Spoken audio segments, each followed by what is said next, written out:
Hi folks, Rick here. Just want to do a quick update on effective communication.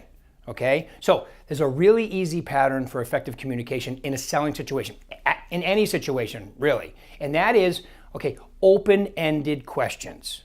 Okay, so questions are what, when, who, where, why. Like, how long have you lived at your address?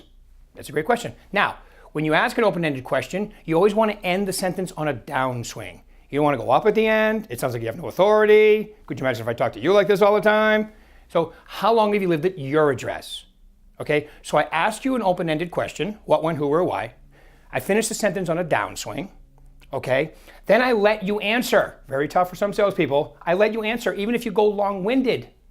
I repeat back a small portion of it. Oh, you've lived there for 10 years. Good for you. I repeat it back and I affirm it. Good for you. That's great. Awesome. Nice. Anything like that. Then I ask you my next question.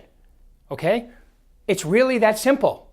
Now, if you can factor in their personality styles, which I will handle in another video, okay? But just open-ended questions, what, when, who, where, why. Finish your sentence on a downswing. Let them answer. Repeat a small portion of it. Affirm it. Good for you. That's great.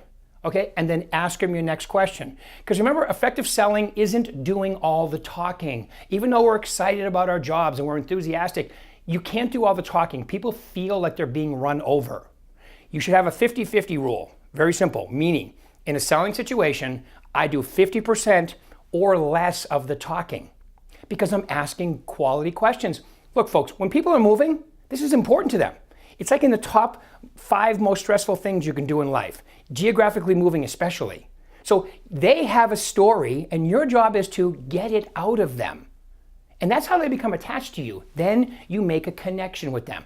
Okay? Try that in your communication. I guarantee you it'll be magical. Talk to you soon. Thank you.